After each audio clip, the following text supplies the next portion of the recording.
I think even Kings and Warriors fans can agree that Jonathan Kuminga hasn't quite worked out in Golden State. But could a change of scenery to Sacramento be just what he needs? And what would it take to get Kuminga here in Sacramento? Kyle Madson from ESPN 1320 Radio, The Insiders, joins me to talk about a Kuminga to Kings move and if the Kings could leverage Jonas Valanciunas to the Warriors, who desperately need a center.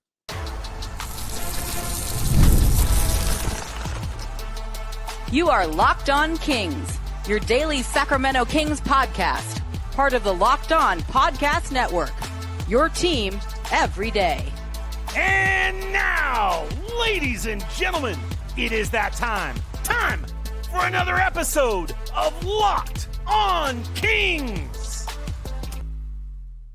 Hello and welcome into Locked On Kings, your podcast hub for Sacramento Kings coverage all offseason long. Today's episode is brought to you by Monarch Money. Take control of your finances with Monarch Money. Use code LOCKEDONNBA at monarchmoney.com for 50% off of your first year. My name is Matt George. I have the privilege of being your host here. I'm a Sacramento sports anchor and reporter for ABC 10 News. And as we continue this early offseason where the Kings don't have a draft pick, so who cares about the draft? It's trades, it's free agency. That's how the Sacramento Kings are going to really shake up this roster this offseason. We've talked about big names. We've talked about stars. And I've got more names coming for you this week, including John Morant and RJ Barrett.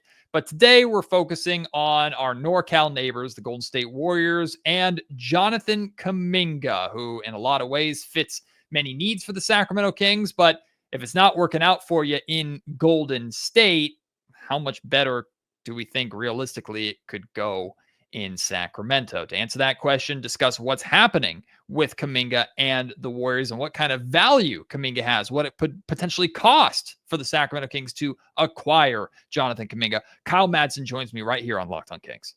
The Sacramento Kings and Golden State Warriors are both from Northern California. And ever since Vivek Ranadive took over as owner of the Sacramento Kings, the Kings have pretty much just tried to do everything that the Warriors have done, but worse. So, hey, maybe Jonathan Kuminga is the next part of that saga. Kyle Madson, based here in Sacramento on ESPN 1320 on the Insiders, which you can check out every single day from 10 to noon. But of course, he has his background as a diehard Golden State Warriors fan. So anytime there's a Kings-Warriors conversation, Kyle's the number one guy to go to.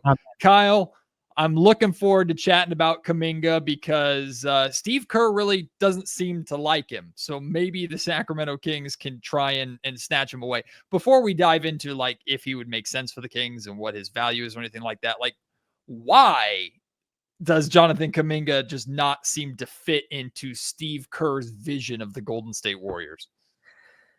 Man, that's loaded. So from what I understand, and again, this is part of just full disclosure on this. Part of people always ask, how do you do radio where you talk about the Kings a lot and still be a Warriors fan? I watch the games when I can, but I'm out of the discourse. So this is a lot of I there might be some things I've missed along the way here, but I'm pretty sure I've got my arms wrapped around the situation. Jonathan Kuminga doesn't want to play the style of basketball that the Warriors play. They have Stephen Curry on their team, FYI. And they don't do a lot of ISO heavy pick and roll. Ball is in Steph's hands and everything goes through him. Like, no, it's a very democratic movement offense. And obviously the goal is to get Steph an open shot. Sure.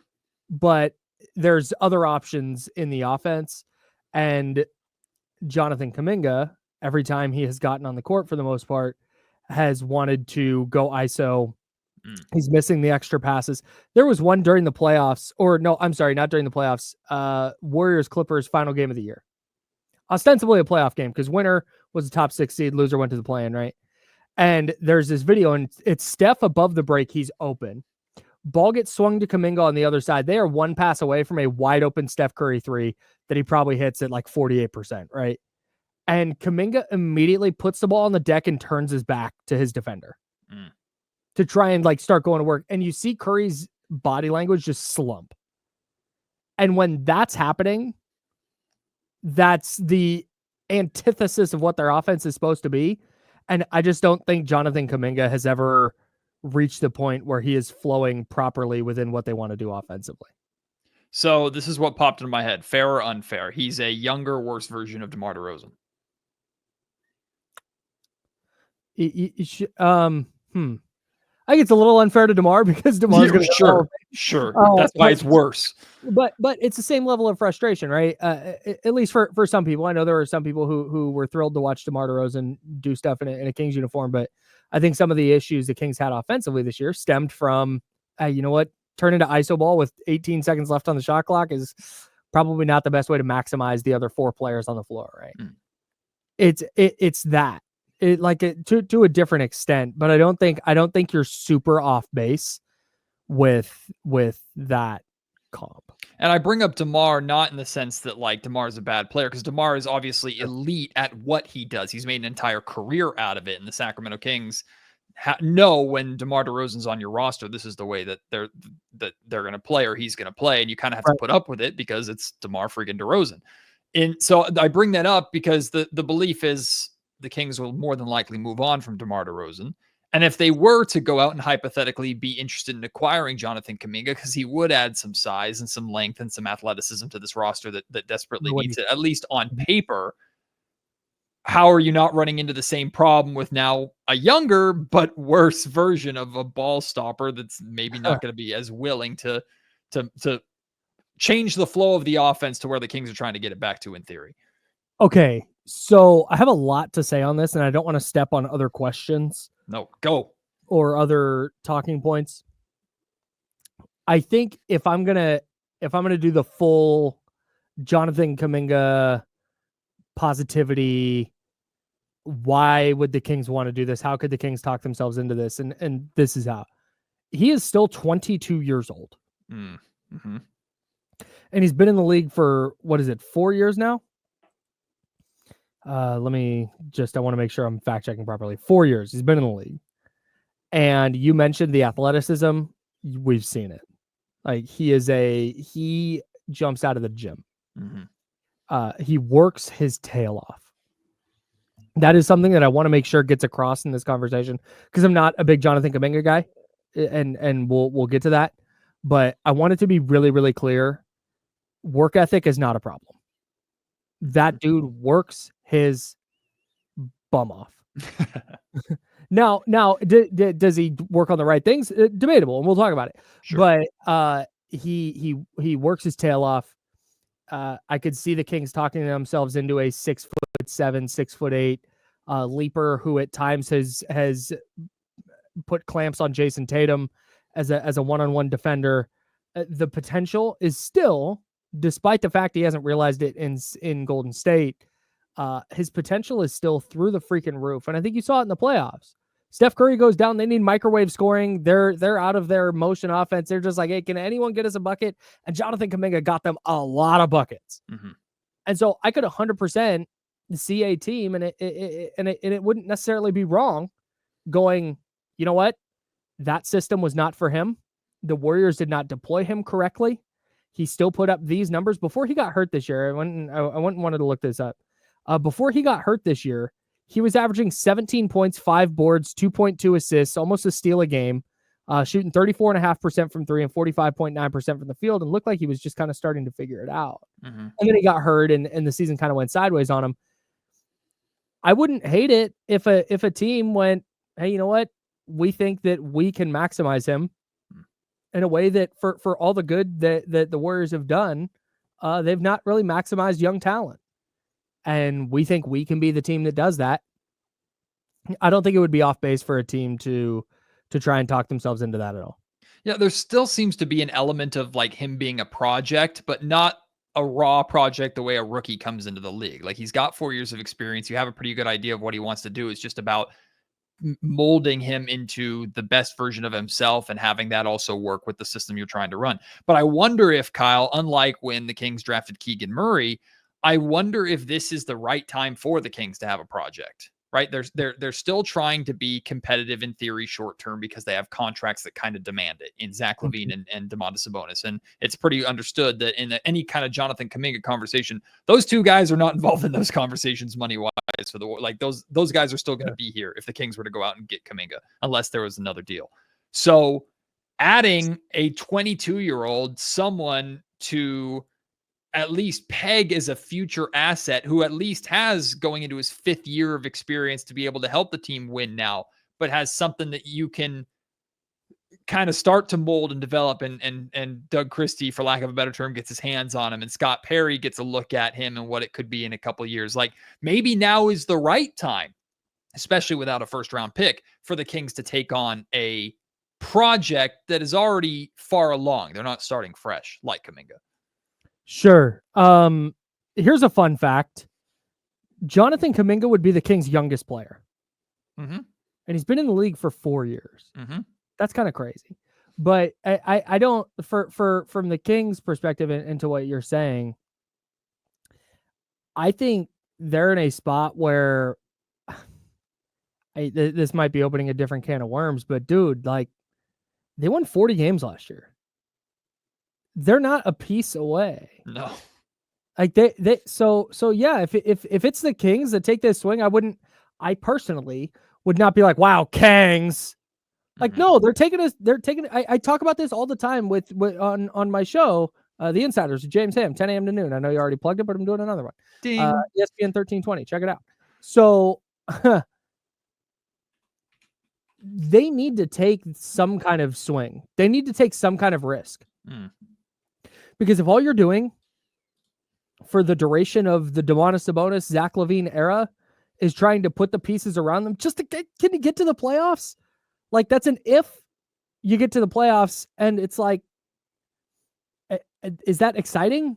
Does that make anyone? Does any Kings fan want to go into next year with like maybe if everything goes right, they can make the play in and sneak in that way? Like, no, that's pointless. That's falling into the abyss of mediocrity that so many teams just kind of float around in because they don't want to be totally irrelevant, but they're not quite relevant. So I don't hate the idea of taking on Kuminga as a project. Now, do I think it would work? I'm less optimistic. But if the Kings, if Scott Perry and Doug Christie and Jeremy Lamb or whoever, I'm joking about Jeremy Lamb. I know he's not around anymore, but if the Kings Brain Trust gets together and Doug Christie and the coaching staff and the front office with Scott Perry go, hey, we really think that we're the team that can maximize Jonathan Kuminga, then sure, man. Like, it wouldn't, he does things on the court that they don't have anyone to do those things. Like, just athletically, I think he overlaps a little bit with Keegan Murray, but that's a spot where you can overlap. Like, oh, you need more depth there. 2 switchable defenders. Ooh, right. Like, you have not had that. Right. So I wouldn't hate the idea for the Kings if they're the ones. And you're right, man. Like, at some point you got to take on a project. You got to take a little bit of a swing. Oklahoma City took a swing with Shai Gilgeous-Alexander. Doing, hey, we know this guy is a good player, but we think we can maximize it. And they did to like the fullest extent. So, not saying that Jonathan Kuminga is going to be an MVP anytime soon, but that's the kind of risk I think that you have to take at this point, because, like, okay, you don't want to gamble on Jonathan Kuminga, then you're treading water at 40 to 44 wins. And that's just, that sounds miserable. Like I said at the top of the show, today's episode of the Locked On Kings podcast is brought to you by Monarch Money. Ever check your bank account and wonder, where the heck did all my money go? Between dining out, online shopping, and entertainment, it's easy to lose track. That's where Monarch Money comes in. It's your personal CFO, giving you full visibility and control over your finances. Monarch Money isn't just a budgeting app. It's a complete financial command center. You can track all your accounts, investments, and spending in one place, so you stop just managing your money and start actually building wealth. You'll get some incredible insights on where specifically your money is going, and you can track if it's getting any better, right? If you spend a lot of money at one place, you're trying to cut back every single month. Monarch Money will fill you in. Even every single week, Monarch Money will fill you in on how much money is going to specific areas. The all-in-one convenience can't be beat. You don't have to have a bunch of different apps, spreadsheets, Microsoft Excel, like none of that. It's all in one place, and collaboration is easy too. If you have joint bank accounts or separate bank accounts with your partner, it's smoother than ever. You can track all of your shared and personal accounts, set goals, and stay on the same page. Take control of your finances with Monarch Money. Use code LOCKEDONNBA at monarchmoney.com for 50% off of your first year. That's monarchmoney.com, code LOCKEDONNBA for half off your first year. Acquiring Kuminga is a little bit tricky, though, because he is going into free agency. He's a restricted free agent, which means the Warriors have the power to match any sort of offer. And the Sacramento Kings are not in the best of cap situations, Kyle, to where they could just throw so much money at Kuminga that the Warriors just bow out. So the route of getting Kuminga here in Sacramento is probably a sign and trade with the Golden State Warriors.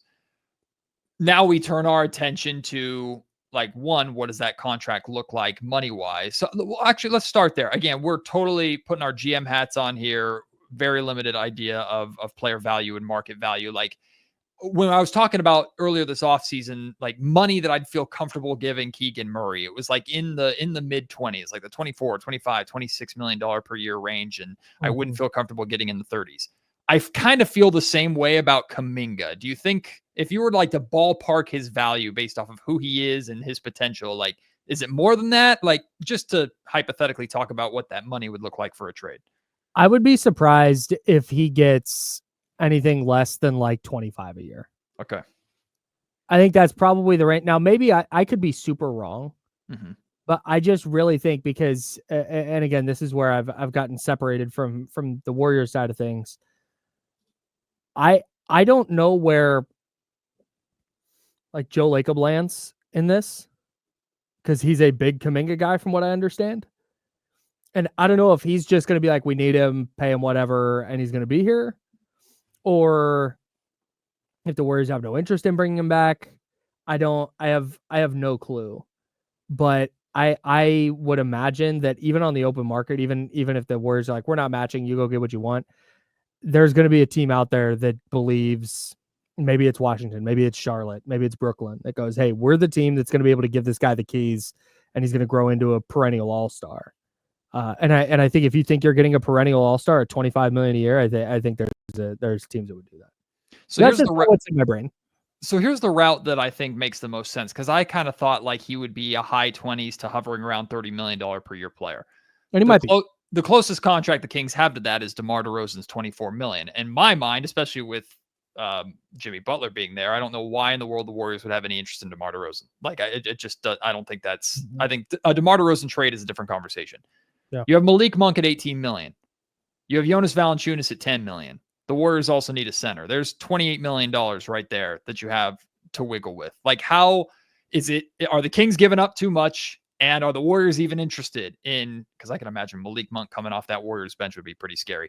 And they get the center that they desperately need in Jonas Valanciunas. You would have to like Kuminga a lot in Sacramento to make that move, but there's a potential route. If Kuminga's a $28, $29, $30 million per year player, you sign him to that deal, you send those two to Golden State, Jonathan Kuminga is a Sacramento King. Like, that to me is the most realistic route that this gets done. Golden State would do that so fast. Or at least I think Steve Kerr and like Mike Dunleavy Jr. would do that so fast. I don't know that Joe Lacob would want to do that. And that's where I don't know. I don't know his involvement in this. But man, how much better off would Golden State have been if they had Malik Monk when Steph Curry went down in the playoffs? More than adequate ball handler, good distributor, can score it, good creator. Like, they would kill to have that. And then you mentioned, I was going to say this, like, I think the Warriors would love to have Domantas Sabonis on their team.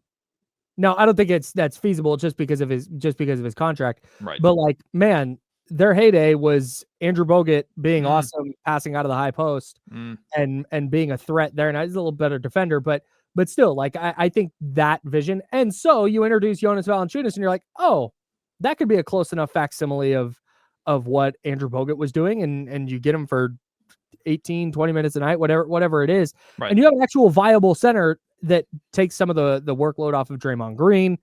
It limits your reliance on Kevon Looney, who's a shell at this point. I think Golden State would do that so freaking fast. Yeah. Because Kuminga doesn't fit, and I think Monk and Valanciunas fit great. I don't need to look at my comment section to know they're going to be screaming and throwing tomatoes at me for a deal like this. And that's fine. You don't have to like the deal. Then like Jonathan Kuminga to Sacramento is probably not happening. I'm just saying this is the route that you get that done. And my hesitation is this, like, there's always going to be a hesitation with moving on from Malik Monk, even though I think he is arguably the most likely piece to be moved other than DeMar DeRozan. He's one of the most valuable contracts to on the floor output that the Sacramento Kings have to move. So there's a very good chance Malik Monk is on the move. Yeah. When it comes to Jonas Valanciunas, though, like the hesitation that I have, and again, I'm trying to be realistic. He is a $10 million per year player. He was just on the Washington Wizards, and the Kings got him for City Sissoko and like second rounders. So it's not like I'm expecting the Kings to get a tremendous amount of value for Jonas Valanciunas. But I wonder, in the case of the Golden State Warriors, the Los Angeles Lakers, there are teams that are looking for a center, a starting caliber center. The Kings have two of them. One of them makes $43 million next year and is really hard to move into Domantas Sabonis. The other one, $10 million. That's a steal in a lot of teams' eyes, especially with the cap going up. I don't do the Kings hold off on using him to sweeten the pot in a Jonathan Kuminga type move in order to try and leverage him for maximum value for a desperate team? And that might take them into the trade deadline at that point, not this offseason. Mm-hmm. I just wonder if the Kings could leverage the need in Golden State for a center to get more for Valanciunas than what he's worth. Yeah, I definitely think you could, especially if it revolves around a player like Kuminga, who I don't think they want long-term anyway. Now, so yes, to answer your question, I definitely think they could, because I don't, like, you talk about Malik Monk being a great value. Jonas Valanciunas, for what he's going to give you at $10 million, huge value. Are you kidding me? Yeah, especially for a team like Golden State that's been undersized for a decade now. Like, yeah, man, I think they would take that, especially given how well he passes. And I'm a big Valanciunas guy. I think he's awesome. Mm-hmm. But yeah, man, I think that's something that could help Sacramento a lot. Now, whether that could be separate from Jonathan Kuminga, like if you can. I don't have the numbers in front of me, but just again, follow me. If you can pry like Rui Hachimura or Dorian Finney-Smith or somebody like that away with Jonas Valanciunas and something else, like I'm absolutely doing that. I think that's something that the Kings should be looking at. But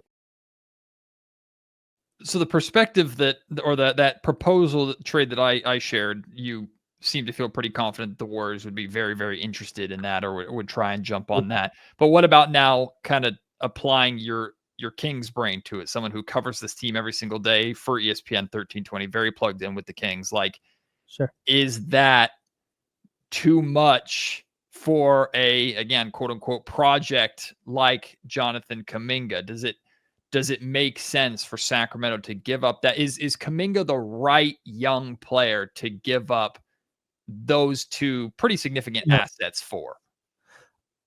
Here's the thing. I don't know who else would even be available, because typically a player like Jonathan Kuminga gets an extension well before they hit restricted free agency, right? Right. But he's in this weird limbo, because if you're not getting your rookie scale extension, it's usually because, like, hey, you know what? You're not very good. Right. Kings have had a lot of those. Yeah, sure. The problem is, and this is where I land on Jonathan Kuminga overall. Jonathan Kuminga is a very, very good player. He is an immense talent. I don't think Jonathan Kuminga is a winning player, and I don't think he's interested in being a winning player. Because if he was, and there's some rumblings that I'm not confident or comfortable dispelling them here, but there's just rumblings from people on the Warriors side of things, just about the way not how much he works, but what he works on and what he works at. Priorities. Right. I think Golden State would have loved if he turned into, I don't know, I'm trying to just to pick it, like Aaron Gordon, for example. I think they would have loved if Jonathan Kuminga became a, reliable corner 3-point shooter, really awesome defender, switchable defender, can defend 1 through 5, plays out of the dunker spot, and is just a hustle guy and elite at that. And on nights where Steph Curry's hurt, he can also go get you 40. Like, I think they would have loved that. And it doesn't seem to me that Kuminga is interested in all in being that kind of role player.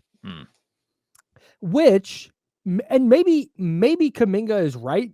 And in 10 years, he's going to be a 9-time All-Star and he's going to be an All-NBA guy and he's going to have an MVP. Maybe. But through 4 years, I see a player that looks like, hey, you know what? His ceiling is probably like an Aaron Gordon type. And I bring up Aaron Gordon because I can't really think of anybody else in that mold. But just a really good defender who knocks down threes, does all the little things on the margins, and is a super valuable piece of a title team. I think Kuminga has all the tools to do that. I think he believes that he is a number one, give me the ball, I'm going to score, and that's what I'm going to do. I think that's what he thinks he is. And yes, he's an immense talent. He's an awesome scorer. We've seen it. I think he limits himself. And I think he shortchanges his game a lot. And he doesn't utilize all of his skills a lot because he's just really interested in scoring the basketball. Yeah, I wonder what's to stop Kuminga in Sacramento of becoming what Jordan Poole is to the Washington Wizards, which is just like, I'm going to get my numbers. I'm going to throw it up a million times. My team's not going to be any good, but I don't really care. Like, I'm just going to get my numbers and get my money. Like, what's to stop Kuminga from being that in Sacramento, who, believe it or not, the Kings, not exactly the model of stability and success or player development over the last 20 years. There's not one. Like, that's why if I'm the Kings, I don't want to deal with it. Like, let somebody else do that. Let somebody else be that team. Because you can view it as, well, he's still only 22, which is how I presented this at first. Again, rose-colored glasses.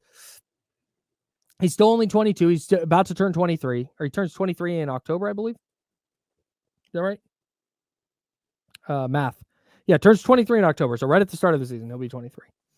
You can also look at it as, he's been in the league for 4 years, and he's not gotten demonstrably better at any of the things the Warriors needed him to be demonstrably better at. And that would be a major red flag for me. Like, man, the Warriors could have really used another perimeter defender and another athlete, and Kuminga just could not. The fact that, dude, he couldn't get on the floor against the Rockets. Okay, in a series where, man, Golden State would have loved to have that over before 7 and give themselves a little bit of rest so Steph Curry doesn't pull his hamstring 12 minutes into the first game of the second round. They would have loved to have Jonathan Kuminga on the floor, and they just couldn't play him. Like, that's a huge red flag, and he's 4 years into this. I would get it. Like I said, if the Kings believe, you know what, we're the team that's going to figure out how to use. Okay, cool. More power to you. But I'm not super optimistic about Jonathan Kuminga's long-term future as a winner. Because Austin Rivers on his podcast talks about this all the time. Learn your role, change your life. And Jonathan Kuminga, going into his age 23 season, his 5th year in the league, has not learned his role yet. And I don't think it's the role that he believes he's going to play. That's awesome that you can come off the bench cold and score 18 and then 30 and then 26 or whatever it was and then 30 in another playoff game. That's really cool. Like, that's awesome.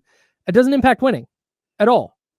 Like, everybody on the Warriors side of things is like, wow, look what happens when Kuminga gets a chance. Like, yeah, they lost all the games. They lost all the games that he played a lot.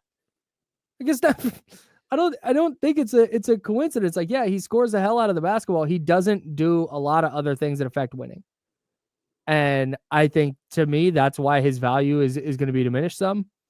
But if the Kings want to talk themselves into it and they want to give up Malik Monk and Jonas Valanciunas for it, I think the Warriors would drive Kuminga to Sacramento. I just don't know if the Kings want to get in that business of handing the keys to him and going, all right, this is your team now. Because I think that's kind of what he's looking for.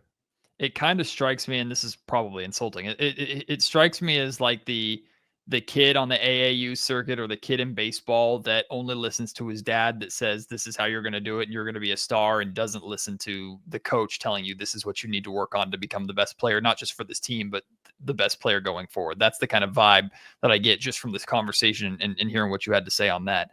Kyle, we'll wrap up with this kind of breaking away from the Kuminga conversation and the Warriors conversation. You and I have felt pretty parallel in our gut about just the state of this team going into this offseason. It feels like Scott Perry kind of has two routes this summer.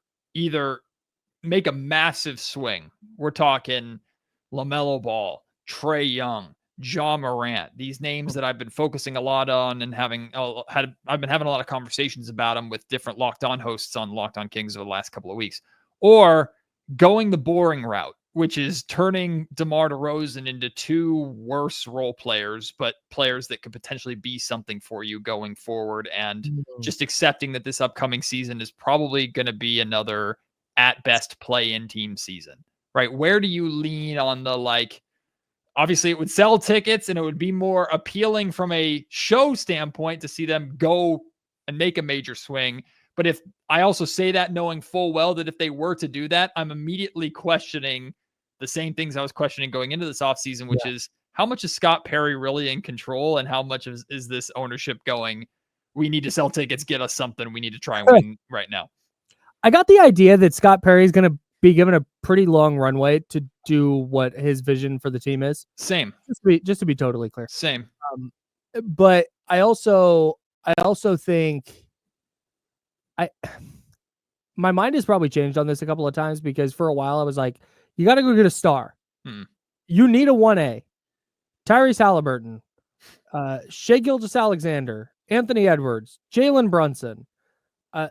There's not Steph Curry, Luka Doncic. Like there's point a very guard. clear trend. Right.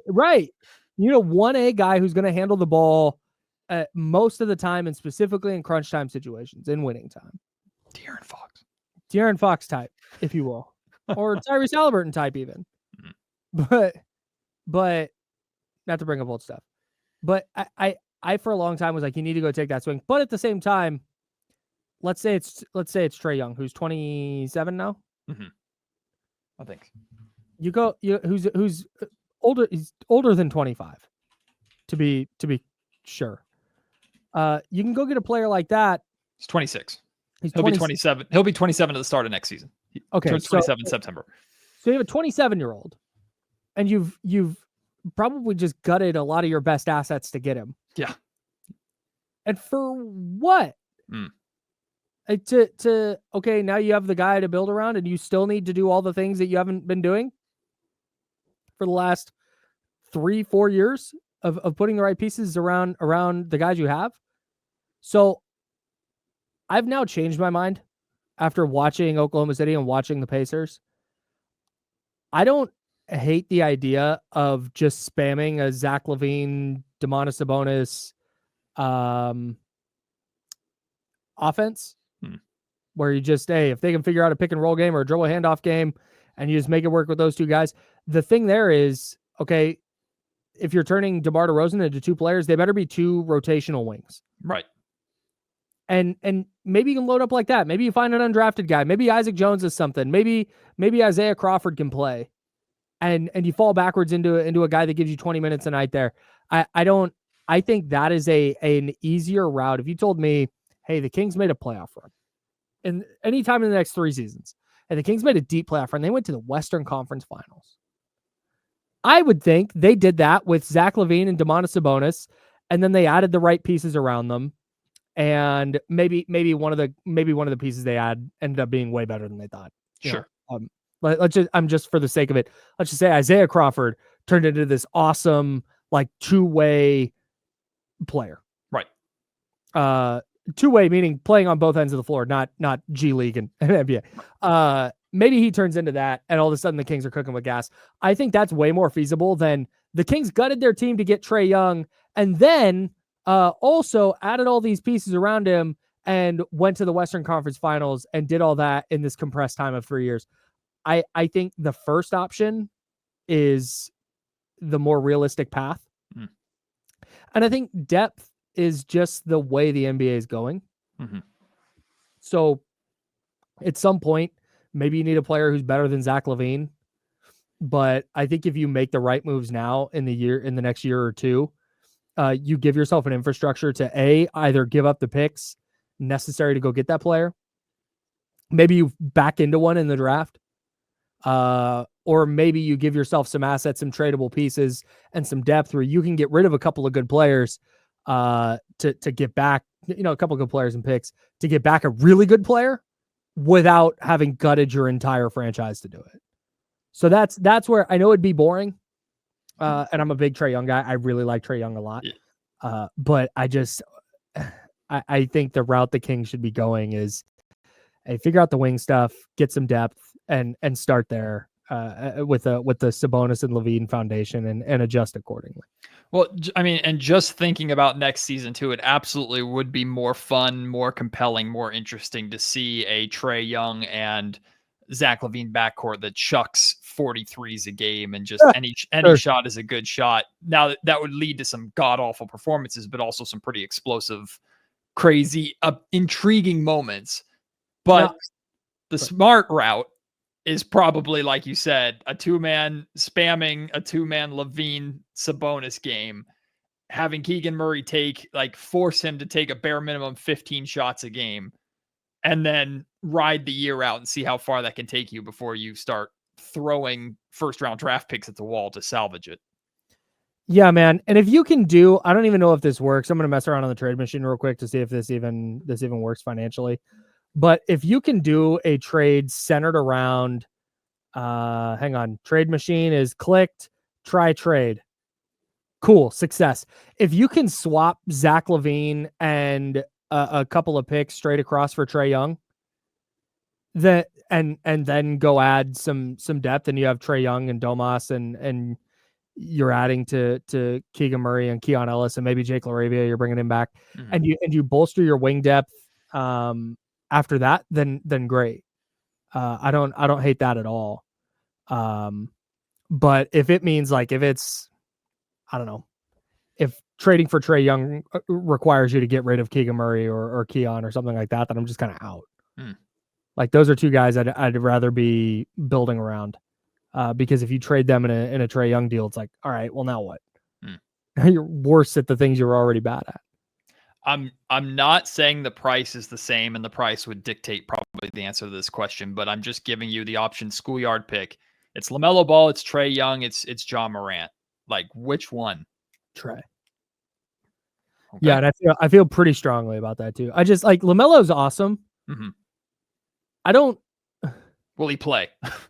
Yeah, the injury stuff matters a lot, and I don't know. I've seen Trae Young go to the conference finals. I know this is silly, but I've seen Trae Young go to the conference finals. Right. I've never seen LaMelo do much of anything. He puts up numbers, but I'm just not super sold on him yet. And John Morant, same thing. Availability is a huge question mark for me. I don't know how well his game's going to age. The thing that jumps out for me with Trae is I think the bar for the player you need around a Trae Young, Domantas Sabonis pairing, defensively, obviously you would need to get some dogs. But I think the bar of player offensively drops because I think Trae Young just makes guys better on that end. And I think he's such a good playmaker that we all know, the big thing is, he shot all the deep threes in college and the scoring isn't the thing. He averages 23 a night, 24 a night. And he's consistently looking to get guys involved. And I just really think if you're trying to make Domantas Sabonis work, and you're trying to get Keegan Murray as many shots as you can, and you want to get Keon Ellis open looks, I think you want to get Zach LaVine open looks. I think Trae Young is the guy who could do that. Granted, I just traded Zach LaVine in that deal, so never mind. Not Zach LaVine, but whoever else, Isaiah Crawford. I think Trae Young's getting a lot of guys open looks that not very many point guards in the league are getting. LaMelo Ball, by the way, has not won more than 33 games more than once in a season. Yeah, and they're at, the Hornets are a 2-pack of ass, right? Right. It's not all him. Also, I want to say this. I said this earlier, and just while we're here calling teams ass, which I don't know if I'm allowed to do that on your show. Yeah, you're good. Okay, the A word works. Okay, so I mentioned that the Warriors lost all the games that Kuminga played in after Steph got hurt. It wasn't solely his fault. Sure. To be totally clear, the Warriors were just not good. But It was Buddy Hield. He kept those games from being like super blowouts. Mm-hmm. But I also don't think he did quite enough to impact winning in the way that he could have. So that was all. It wasn't Jonathan Kuminga's fault they lost the four. So what you're telling me is that Jonathan Kuminga and Steph Curry is not a 1-for-1 swap. That's what you're telling? Not yet. He's Prove only it. 23. Prove it. Kyle Madson, always great here on the Locked On Kings podcast, providing the Kings/Warriors/whatever perspective. We don't know what the hell the Kings are going to do this offseason, so we're just going along for the ride. And to help get you through this offseason, in addition to the Locked On Kings podcast, again, for the third time, check out The Insiders, 10 to noon, Monday through Friday on ESPN 1320. Kyle, we'll talk to you again soon, my friend. Can't wait.